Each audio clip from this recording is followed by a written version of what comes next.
We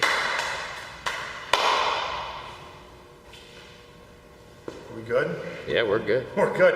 All right, YouTube, we're back. It's Dominic Izzo out here at the Izzo Warrior Academy, and today we're going over the world's fastest handgun disarm. You've seen this video ad nauseum from so many different points of view, so many different perspectives, so many different methodologies. Today we're covering ours. We're not using a live gun today, we're using a training gun today. This is going to be my rant. Now keep in mind, I'm a police officer. I'm an active police officer, been since 2001. We're going to talk about the practical application, the practical side of disarming a weapon. Some other people out there who've done weapons disarms have got a gun up to someone's head, and they've done the disarm from here. Considerations to think about. I don't care which way you do it. I don't care if you hit and you sweep across your own face to where the trigger winds up, finger winds up pulling the trigger and you blast your own face in the process. I don't care if you go on the other side and you break the finger off. I don't care about any of that. What I care about is the aftermath of the weapons disarm, where you see people when it comes up here, they take the gun out of the way and they come up on line, and then you're stuck with the gun. Things to think about, and this is what I want to really be just completely make aware of you guys. When you have a firearm, you're living in a day and age of lawsuit and liability. And if Vic is pointing a gun at me, and I've got somebody over in the distance who sees this, and I'm here, Vic is now the person that is the offender.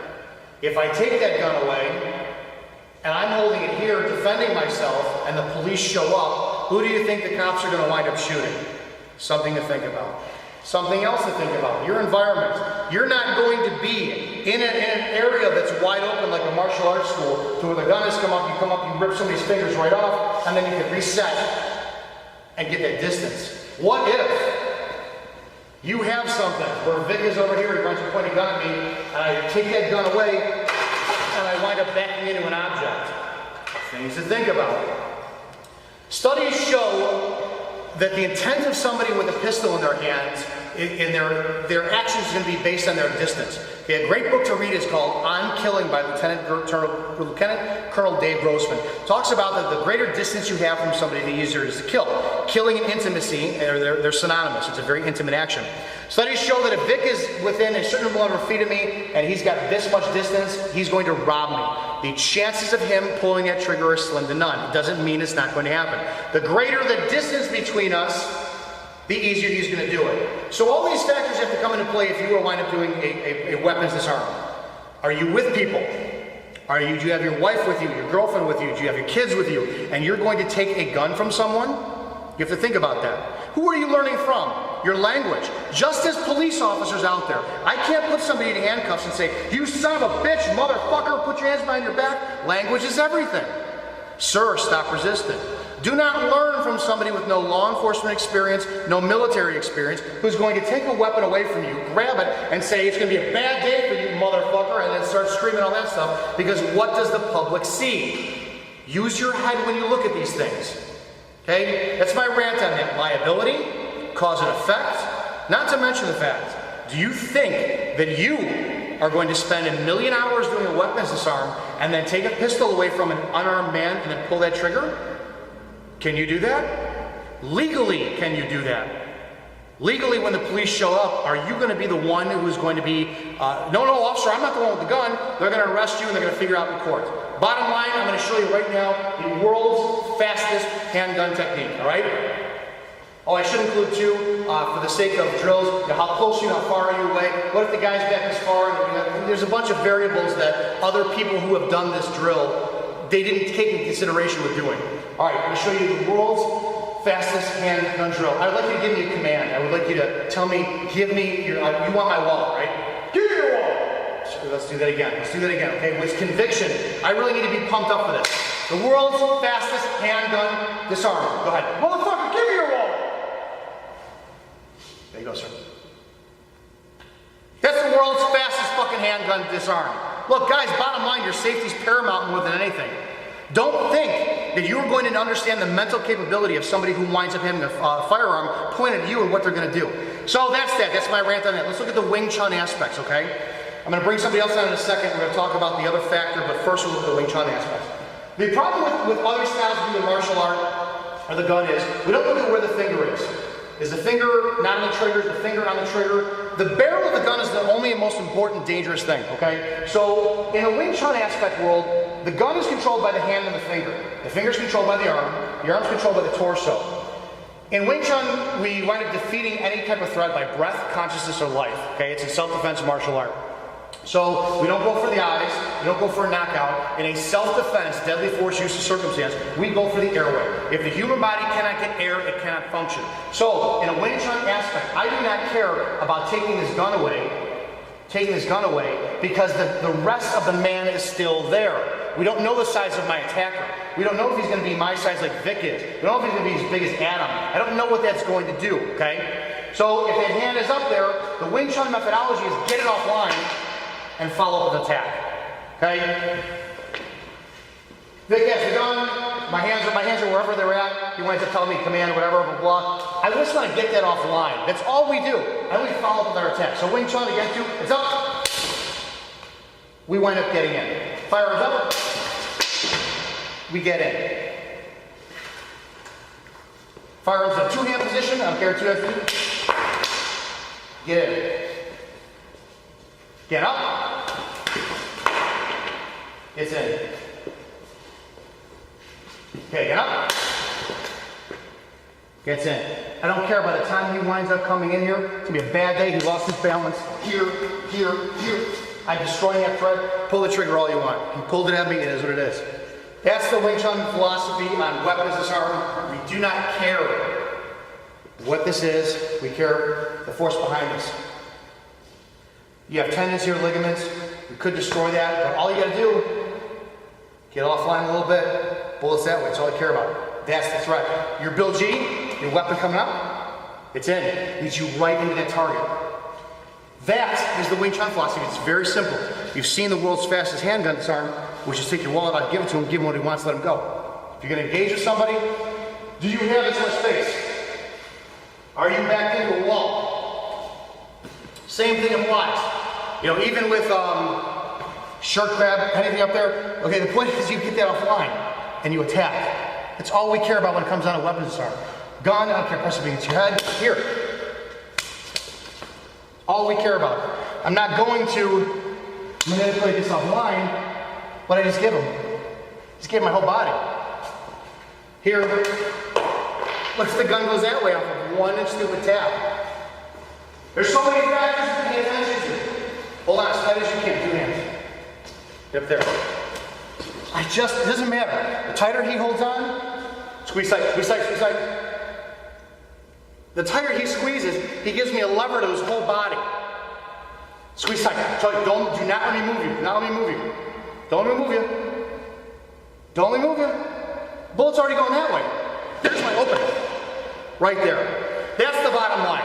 Okay? Get the barrel off the gun, or get the barrel of the gun off the target, move it offline. Don't worry about this. It's controlled by this, and by this, ultimately. Once again, Wing Chun wise, you want to clear it, and you want to find that opening into an attack. That's it. Destroy the rest of the man.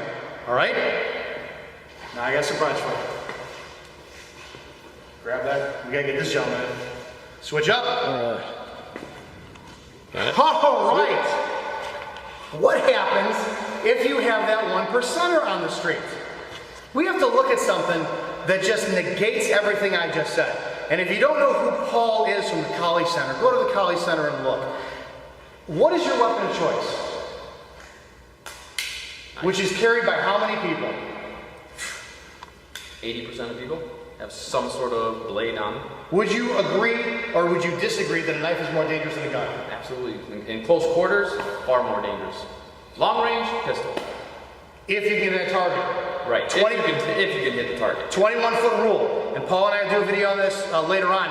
We've talked about how the 21 rule doesn't apply because you don't start from 21 feet. Right. 21 feet can start from here. Right. You'll see videos later on, and we've done one in the past, where Paul can close the distance greater than 21 feet in a matter of a blink of an eye while you are trying to come up and get your sight alignment on your target. It doesn't happen. It doesn't happen. But I wanted to show the difference of, and we're not going to do this at speed, we're going to look at what happens when you get somebody, you get their gun. All right? Now remember, I'm Joe Shit the Ragman who was wound up taking martial arts classes, and I think I'm a badass. and I want to put myself in that circumstance of somebody who has a knife or a gun, and Paul puts the gun in my head.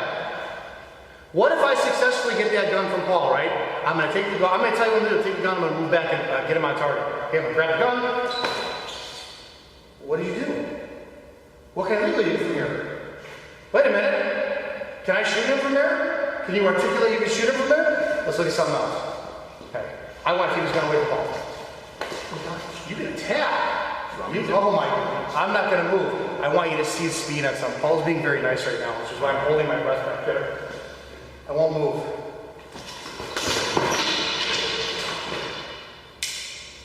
What do you do when a guy gives up a gun and he attacks you? Let's look at that. Can I move now? Let's look at that again. Let's look at what happens if I successfully wind up getting the gun, or I'm just going to get it off the line. Okay, get off the line. I don't want to move. I don't know where it's at. Can you hear the click? What do you do when a guy gives up a gun? You're a badass. You took a martial arts class with somebody who's a gun enthusiast. You know, he gets the gun, you got one hand right there. I'm going to get this gun away. Get this away. I'm so concentrated on the gun. Now I'm delayed. We're not doing this at speed because if I react, I'm going to walk into his stab. Because that's Wing Chun mindset, right? I go forward. Look, the bottom line, once again, any position you want to take. What? How do you do a weapons disarm from here? Number one, this is stupid. I won't do weapons disarm. I'll do whatever he tells me. It's plain and simple. All right? I can't figure one good scenario. Here, let me go. Still got headbutts and all my other tools. That is an equalizer like no other on the planet. The bottom line, really briefly on this very long-winded video, is when it comes down to people or anybody teaching you any weapons disarm or anything with weapons on the street, you have to look at the day and age we're living in. What are we living in? We're living in a place of liability and lawsuit central. He will be the victim. If a cop rolls up and I disarm him with a knife, he's got a knife on him, and I disarm him with a gun and he stabs me, he's going to be the victim. And he's the one who's going to be going away scot-free unless you have somebody who's completely recording it the entire time. Knives are legal. Knives are, all knives matter. That's a new all knives slogan matter, for your school. And they absolutely make a difference at the great equalizer. Bottom line is, I know we had a video up on here that talked about weapons disarm, but watch your mouth, watch your position, watch your tactics, get your head straight. Can you pull the trigger after you've taken it away from someone? Are you confident enough? We don't do weapons disarms in Wing Chun, which is why you won't see me sitting there and doing something like this, getting away from. I don't have the world's fastest weapons disarm. This doesn't matter to us. That's controlled by that. You've seen me do it with Vic. It is what it is. Get it off the line and go to something else. But again, the problem if I pull Wing Chun on him and I come up to here and I go to this, look where he's at. Okay, this doesn't bother me if he's not armed with a knife. But he's, come around this side, show him what you got. I got everything exposed. Boom, boom. That's through your abdominal aorta there. That's your nape of your neck. That's your lights are out. Do you know your opponent? If you think that you're going to watch a YouTube video and you're going to do a knife disarm, you're going to do a weapons disarm, and you're just going to go out there and do it when somebody pulls a gun on you, get your head right. You have no idea who you're facing. That's it. We'll see you guys in the next video.